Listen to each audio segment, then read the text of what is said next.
சிவனும் பார்வதியும் கைலாயத்துல பேசிட்டு இருக்காங்க. இந்த இடத்துல வந்து இந்திரன் வந்து நின்னுட்டு காப்பாத்துங்க, சும்மன் நிசும்மனும் அந்த மலையோட இங்க கைலாயம் பக்கமே வந்துட்டாங்க அப்படின்னு சொல்லி நிக்கிறான். இதோட போன எபிசோட் முடிச்சிருந்தோம். இன்னைக்கு எபிசோட்ல இந்திரன் வந்து சொல்றான், இனி நீங்க தான் எங்களை காப்பாத்தணும் அப்படின்னு சொல்லி கேட்க, உடனே சிவன் வந்து பார்வதி பார்த்துட்டு சொல்றாரு, உங்களை நீங்களே காப்பாத்திக்கோங்க, இனிமே என்ன நடந்தாலும் பார்வதி காளி அவதாரம் எடுக்க மாட்டேன்னு முடிவு எடுத்துட்டாங்க, அப்படித்தானே பார்வதி அப்படின்னு பார்வதியும் பார்த்து கேட்கிறாரு. பார்வதி இதுக்கு பதில் சொல்லாம அமைதியா இருக்க இந்திரன் வந்து ரொம்ப பயப்படுறான். ஆனா அவங்களை யாரு இப்ப தடுக்கிறது, அவங்க என்ன வரம் வாங்கியிருக்காங்கன்னு உங்களுக்கு தெரியும் இல்லமா அப்படின்னு பார்வதி கிட்ட கேட்கறான். அதுக்கு பார்வதி என்ன சொல்லுதுன்னு தெரியாம யோசிச்சுட்டு இருக்கும் போது சிவன் சொல்றாரு, நீங்க தேவேந்திரன், நீங்க வந்து உங்களோட கடமையை செய்யுங்க, யார் செஞ்சாலும் செய்யலனாலும் நீங்க உங்களோட கடமையை செய்யுங்க, இந்த கைலாயத்தை நீங்க தான் காப்பாற்றணும், தேவர்கள் நீங்க தான் காப்பாற்றணும் அப்படிங்கிறாரு. உடனே தேவேந்திரன் சொல்றான், உயிருள்ள வரைக்கும் நான் என்னோட கடமையை செய்யறேன், இருந்தாலும் பார்வதி கிட்ட சொல்றான், நீங்க எடுத்த முடிவை பத்தி கொஞ்சம் யோசிக்குமா அப்படின்னு சொல்லிட்டு அவங்க கிளம்புறாங்க இருந்து. திரும்பவும் பார்வதி கிட்ட சிவன் சொல்றாரு, எந்த சங்கடத்தை விட்டு நீ விலகுன்னு நினைச்சேனாலும் அது உனக்குள்ள பெருசா வந்து நிக்கும் அப்படிங்கிறாரு. பார்வதியும் அவர் அப்படியே பார்த்துட்டு நிக்கிறாங்க, என்ன பண்ண போறோம் அப்படிங்கிற மாதிரி. இங்க வந்து சும்பன் நிசும்மன்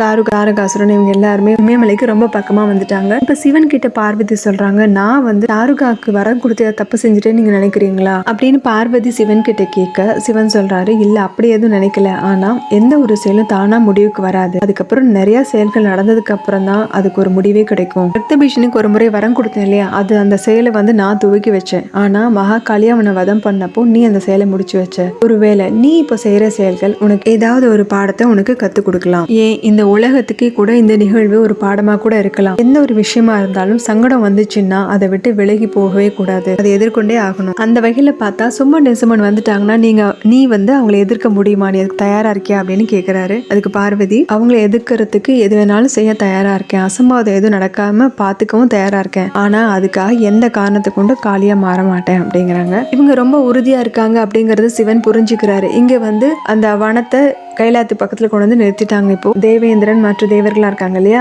அவங்க எல்லாம் வந்து அதுல தேவேந்திரன் சொல்றான், கைலாயத்தை காப்பாற்ற வேண்டியது நம்மளோட கடமை அப்படின்னு சொல்லிட்டு உள்ள அந்த வனத்துக்குள்ள வரான். வந்துட்டு சொல்றான், உங்களுக்கு இறுதி எச்சரிக்கை செய்யறேன், திரும்பி போயிருங்க அப்படின்னு சொல்லிட்டு அவனோட ஆயுதத்தை எடுத்து நீட்டு அதுல இருந்து வரக்கூடிய சக்தி வந்து தாரகாசுரன் எதுவுமே பண்ணல. மற்ற தேவர்களும் அதே மாதிரி செய்யறாங்க, அதுவும் வந்து தாரகாசுரன் எதுவுமே பண்ணல. இப்போ சும்மனும் அந்த இடத்துக்கு வர்றாங்க.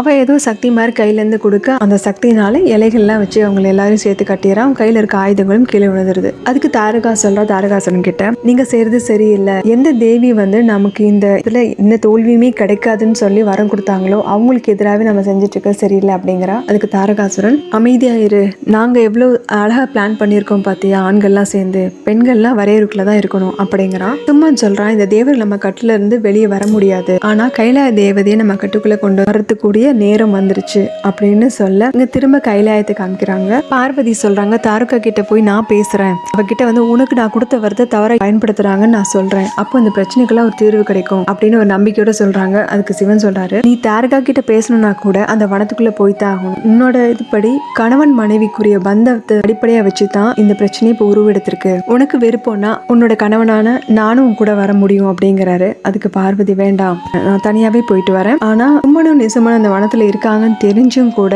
நான் வந்து தாரகாக்கு வரம் கொடுத்தேன், ஏன் தெரியுமா, நான் என்னோட கடமையில இருந்து விலகலங்கிறத அவளுக்கு நான் உணர்த்த விரும்பினேன், அதனாலதான் அந்த வரத்தை கொடுத்தேன், அவ ரொம்ப நல்லவதான், அவ என்னுடைய பக்தி, அவ ஏதோ தெரியாம பண்றா, அவளை நான் வந்து மன்னிக்கிறதுக்கு நானே இங்க போறதான் சரியா இருக்கும் அப்படிங்கிறாங்க. உடனே சிவன் சொல்றாரு, அப்படின்னா நீ தாராளமா போயிட்டு வா, ஆனா ஒரு விஷயத்த மறந்துடாத, இந்த பிரச்சனைக்கு எந்த ஒரு பரிகாரமும் கிடையாது, இந்த பிரச்சனையை அழிச்சேதான் ஆகணும் அப்படிங்க. பார்வதி, நான் அது என்னோட தேவையை பொறுத்து நான் என்ன செய்யணுமோ செஞ்சுக்கிறேன், ஆனா நீங்க எனக்கு ஒரு வாக்கு கொடுக்கணும், இனிமே என்ன நடந்தாலும் சரி இந்த பார்வதி சிவன் மேல காலை வைக்க போறதில்ல அப்படின்னு ரொம்ப தீர்க்கமா சொல்றாங்க.